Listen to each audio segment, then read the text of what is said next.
like content's coming at me, the fire hose. Every time I turn around, there's more things happening. Now we've got the streaming awards. We're listening to Apple getting into the business. We've got Disney lining up with their Fox acquisitions and their Marvel comics. Netflix. First question is too much. Is there enough room for these streaming services? I'm going to go to you first, Setti.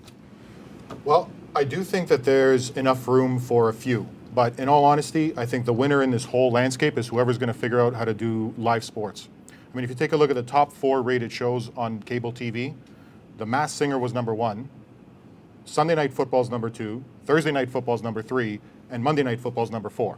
So you think live sports, but James, I got to say, if I'm Disney, I'm going to be selling hard. I've got Marvel, I've got Fox, I've got Simpsons, I've got my entire library. Yeah. Live sports, I mean, they have ESPN, but they're not even talking about ESPN.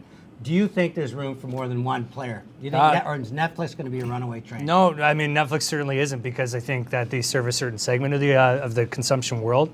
Disney's proving this. They have a legacy brand. They have legacy properties. And it's going back onto the life that I lived 20 years ago, where they're building off of that, and they're also going to have new customers like my children. So there's room for both of those, but I'll agree with you. Pro sports, there's nothing online yet that replicates the cable broadcast experience in pro sports. So Jon-Carlos, you've put a lot of cable and fiber into the homes you've built. Is cable going to go away? Are we just dealing with the fact that it's wireless and streaming, or do you think there's still an opportunity for those networks that monetize their business by saying, watch some content and watch some ads? Absolutely. You think that's going to exist? exist? You're bang on. And the question I would ask is radio dead? Right? And that's one of the things that you should go to. These are new technologies, evolving technologies. Cable's not going to die, because cable is as much an entertainment and communication company as much as it is a technology company. They've diversified. They've got sports teams, oddly enough, as part of their platform. They've got cell phone companies. They've got traditional telco companies. I think, if anything, cable is better positioned to survive the streaming wars than most people think. Who wants to take this on? I mean, I'm looking at it saying, tell me about it. Well, okay, I mean, there's You're gonna pay elasticity in the $130? market. You're right. So like, we're almost at a threshold where I'm paying too much. What's the first thing that has to go out of my menu of content that I'm paying on a subscription basis every month? Who's going to get cut first? And it's really hard to cut cable. It's going to be hard for me to cut Netflix. Apple. I think actually Apple, now that I go through the list, I'm not subscribing, guys. I'm sorry. Like, I need the Disney app. I'm telling you, I need that. I don't need what Apple has. There's nothing there that's a killer hook for me.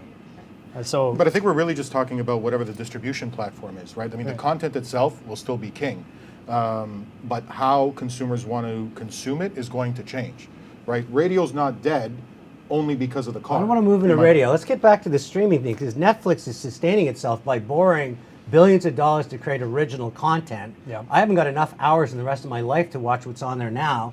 Do you really think content's going to be the tiebreaker?